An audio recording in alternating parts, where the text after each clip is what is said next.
कार्तिक मास में तुलसी की महिमा। ब्रह्मा जी कहे हैं कि कार्तिक मास में जो भक्त प्रातः काल स्नान करके पवित्र हो कोमल तुलसी दल से भगवान दामोदर की पूजा करते हैं, वह निश्चय ही मोक्ष पाते हैं। पूर्व काल में भक्त विष्णुदास भक्ति पूर्वक तुलसी पूजन से शीघ्र ही भगवान के धाम को चला गया और राजा चोल उसकी तुलना में गौण हो गए। तुलसी से भगवान की पूजा पाप का नाश और पुण्य की वृद्धि करने वाली है। अपनी लगाई हुई तुलसी जितना ही अपने मूल का विस्तार करती है, उतने ही सहस्र युगों तक मनुष्य ब्रह्मलोक में प्रतिष्ठित रहता है। यदि कोई तुलसी संयुक्त जल में स्नान करता है तो वह पाप मुक्त हो आनंद का अनुभव करता है। जिसके घर में तुलसी का पौधा विद्यमान है, उसका घर तीर्थ के समान है, वहाँ यमराज के दूत नहीं जाते। जो मनुष्य तुलसी काष्ठ संयुक्त गंध धारण करता है, क्रियामान पाप उसके शरीर का स्पर्श नहीं करते। जहाँ तुलसी वन की छाया हो वहीं पर पितरों की तृप्ति के लिए श्राद्ध करना चाहिए। जिसके कान में, मुख में और मस्तक पर तुलसी का पत्ता दिखाई देता है, उसके ऊपर यमराज दृष्टि नहीं डाल सकते। प्राचीन काल में हरिमेधा और सुमेधा नामक दो ब्राह्मण थे। वह जाते जाते किसी दुर्गम वन में परिश्रम से व्याकुल हो गए। वहाँ उन्होंने एक स्थान पर तुलसी दल देखा। सुमेधा ने तुलसी का महान वन देखकर उसकी परिक्रमा की और भक्ति पूर्वक प्रणाम किया। यह देख हरिमेधा ने पूछा कि तुमने अन्य सभी देवताओं व तीर्थव्रतों के रहते तुलसी वन को प्रणाम क्यों किया? तो सुमेधा ने बताया कि प्राचीन काल में जब दुर्वासा के शाप से इंद्र का ऐश्वर्य छिन गया, तब देवताओं और असुरों ने मिलकर समुद्र मंथन किया तो धन्वंतरी रूप भगवान श्री हरि और दिव्य औषधियाँ प्रकट हुई। उन दिव्य औषधियों में मंडलाकार तुलसी उत्पन्न हुई, जिसे ब्रह्मा आदि देवताओं ने श्री हरि को समर्पित किया और भगवान ने उसे ग्रहण कर लिया। भगवान नारायण संसार के रक्षक और तुलसी उनकी प्रियतमा है, इसलिए मैंने उन्हें प्रणाम किया है। सुमेधा इस प्रकार कह ही रहे थे कि सूर्य के समान अत्यंत तेजस्वी विशाल विमान उनके निकट उतरा। उन दोनों के समक्ष वहाँ एक बरगद का वृक्ष गिर पड़ा और उसमें से दो दिव्य पुरुष प्रकट हुए। उन दोनों ने हरिमेधा और सुमेधा को प्रणाम किया। दोनों ब्राह्मणों ने उनसे पूछा कि आप कौन हैं? तब उनमें से जो बड़ा था वह बोला, मेरा नाम आस्तिक है। एक दिन मैं नंदन वन में पर्वत पर क्रीड़ा करने गया था तो देवांगनाओं ने मेरे साथ इच्छानुसार विहार किया। उस समय उन युवतियों के हार के मोती टूटकर तपस्या करते हुए लोमश ऋषि पर गिर पड़े। यह देखकर मुनि को क्रोध आया। उन्होंने सोचा कि स्त्रियां तो परतंत्र होती हैं, अतः यह उनका अपराध नहीं, दुराचारी आस्तिक ही शाप के योग्य है। ऐसा सोचकर उन्होंने मुझे शापित किया, अरे तू ब्रह्मा राक्षस होकर बरगद के पेड़ पर निवास कर। जब मैंने विनती से उन्हें प्रसन्न किया तो उन्होंने शाप से मुक्ति की विधि सुनिश्चित कर दी कि जब तू किसी ब्राह्मण के मुख से तुलसी दल की महिमा सुनेगा तो तत्काल तुझे उत्तम मोक्ष प्राप्त होगा। इस प्रकार मुक्ति का शाप पाकर मैं चिरकाल से इस वट वृक्ष पर निवास कर रहा था। आज दैववश आपके दर्शन से मेरा छुटकारा हुआ है। तत्पश्चात वे दोनों श्रेष्ठ ब्राह्मण परस्पर पुण्य में तुलसी की प्रशंसा करते हुए तीर्थ यात्रा को चल दिए। इसलिए भगवान विष्णु को प्रसन्नता देने वाले इस कार्तिक मास में तुलसी की पूजा अवश्य करनी चाहिए। तुलसी विवाह की विधि व महत्व।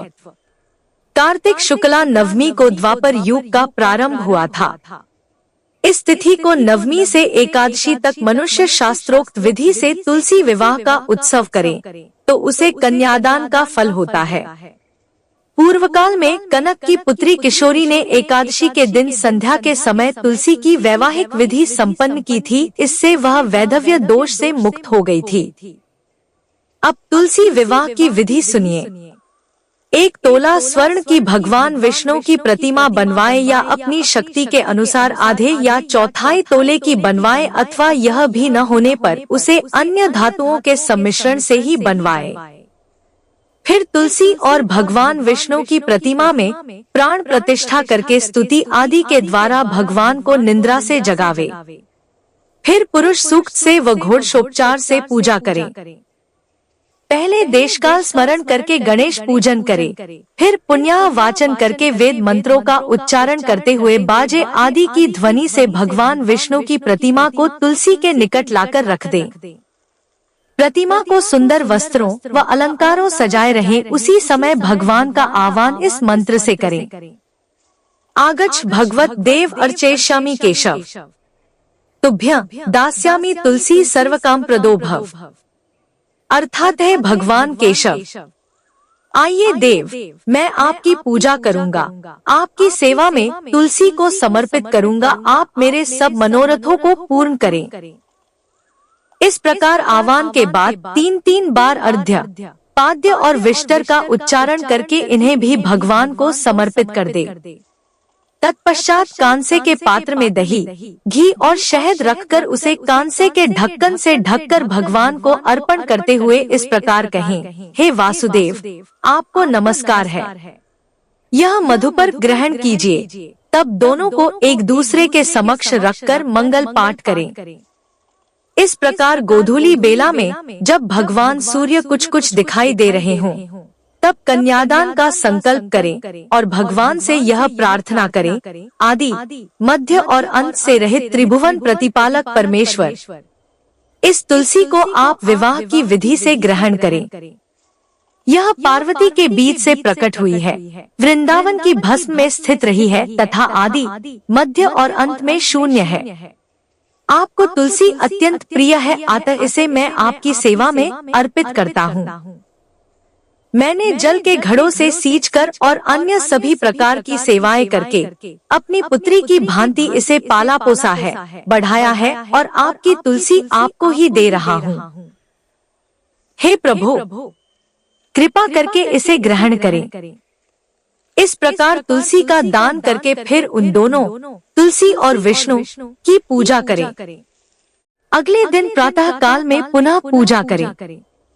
अग्नि की स्थापना करके उसमें द्वादशाक्षर मंत्र से खीर, घी, मधु और तिल मिश्रित द्रव्य की 108 आहुति दें। आप चाहें तो आचार्य से होम की शेष पूजा करवा सकते हैं। तब भगवान से प्रार्थना करके कहें, प्रभु, आपकी प्रसन्नता के लिए मैंने यह व्रत किया, इसमें जो कमी रह गई हो वह आपके प्रसाद से पूर्णतः को प्राप्त हो जाए। अब आप तुलसी के साथ बैकुंठ धाम में पधारें। आप मेरे द्वारा की गई पूजा से सदा संतुष्ट रहकर मुझे कृतार्थ करें। इस प्रकार तुलसी विवाह का पारायण करके भोजन करें और भोजन के बाद तुलसी के स्वतः गिरे हुए पत्तों को खाएं। यह प्रसाद सब पापों से मुक्त होकर भगवान के धाम को प्राप्त होता है। भोजन में आंवला और बेर का फल खाने से उच्छिष्ट दोष मिट जाता है। तुलसी दल चयन।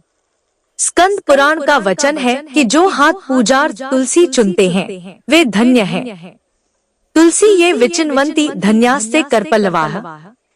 तुलसी का एक एक पत्ता न तोड़कर पत्तियों के साथ अग्रभाग को तोड़ना चाहिए।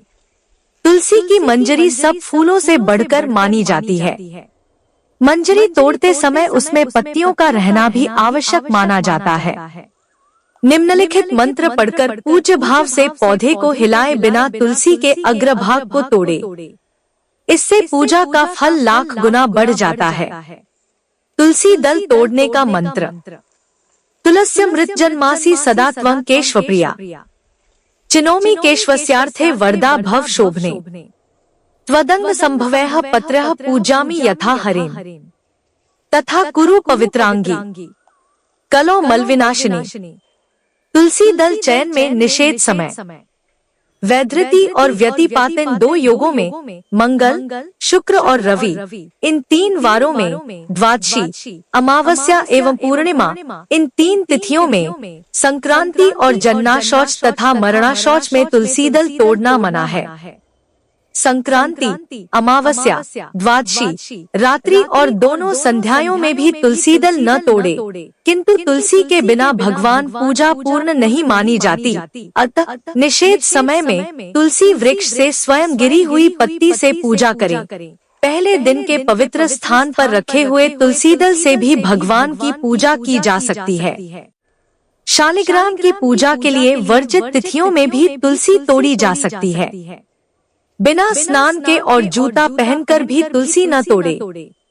नित्य तुलसी पूजा की संक्षिप्त विधि। एक कथा के अनुसार क्षीर सागर का मंथन करने पर ऐरावत हाथी, कल्प वृक्ष, चंद्रमा, लक्ष्मी, कौस्तुभमणि, दिव्य औषधियां व अमृत कलश आदि निकले। सभी देवताओं ने लक्ष्मी एवं अमृत कलश भगवान विष्णु को अर्पित कर दिए। भगवान विष्णु अमृत कलश को अपने हाथ में लेकर अति प्रसन्न हुए और उनके आनंदाश्रु उस अमृत में गिर पड़े, जिनसे तुलसी की उत्पत्ति हुई। इसीलिए तुलसी भगवान विष्णु को बहुत प्रिय हो गई और तब से देवता भी तुलसी को पूजने लगे। कार्तिक पूर्णिमा को तुलसी जी का प्राकट्य हुआ था और सर्वप्रथम भगवान श्रीहरि ने चंदन, सिंदूर, पुष्प, धूप, दीप, नैवेद्य व स्तोत्र आदि से तुलसी जी का पूजन किया था। भगवान श्रीहरि ने तुलसी की इस प्रकार स्तुति की। वृंदा वृंदावनी विश्व पूजिता विश्व पावनी, पुष्पसारा नंदिनी च तुलसी कृष्ण जीवनी। एतन्नामाष्टक चैव स्रोतन नामार्थ संयुतम, या पठेत ता च संपूज्य सोश्वमेध फलन लभेत। अर्थ वृंदा, वृंदावनी, विश्व पूजिता, विश्व पावनी, पुष्पसारा, नंदिनी, तुलसी, कृष्ण जीवनी, ये तुलसी के 8 नाम हैं। ये नाम स्रोत के रूप में ऊपर दिए हैं। जो तुलसी की पूजा करके इस नामाष्टक का पाठ करता है, उसे अश्वमेध यज्ञ का फल प्राप्त हो जाता है। नित्य तुलसी पूजन की संक्षिप्त विधि। तुलसी को प्रसन्न करने के लिए श्रद्धा और भक्ति अत्यंत आवश्यक है। उन्हें एक पौधा न मानकर साक्षात विष्णुप्रिया मानना चाहिए। स्नानादि के बाद तुलसी को प्रणाम करें और फिर उन्हें शुद्ध जल से सींचें। ध्यान करने के बाद उनका पंचोपचार, गंध, पुष्प, धूप, दीप, नैवेद्य पूजन करें व तुलसी के 8 नामों का वृंदा, वृंदावनी, विश्व पूजिता, विश्व पावनी, पुष्पसारा, नंदिनी, तुलसी और कृष्ण जीवनी का पाठ करें। अंत में निम्न पंक्तियों का उच्चारण करते हुए प्रणाम करें। जो दर्शन करने पर सारे पापों का नाश कर देती है, स्पर्श करने पर शरीर को पवित्र बनाती है, प्रणाम करने पर रोगों का निवारण करती है, जल से सींचे जाने पर यमराज को भी भय पहुंचाती है, आरोपित किए जाने पर भगवान श्री कृष्ण के समीप ले जाती है और भगवान के चरणों पर चढ़ाए जाने पर मोक्ष रूपी फल प्रदान करती है। उन तुलसी देवी को नमस्कार है। पद्म पुराण। इस प्रकार तुलसी जी की भक्ति मनुष्य के पाप रूपी ईंधन को जलाने के लिए जलती हुई अग्निशिखा के समान है। वे जीवन मुक्त है, सबकी अभीष्ट है और भुक्ति मुक्ति देने वाली है। तुलसी महारानी नमो नमो। श्री राधे। जय जय तुलसी माता। अगर वीडियो पसंद आई हो तो कमेंट्स में जय श्री हरि जरूर लिखें। वीडियो को लाइक करें और सबके साथ शेयर करें। और ऐसी ही कहानियां पढ़ने के लिए हमारे चैनल को सब्सक्राइब जरूर कीजिएगा। धन्यवाद।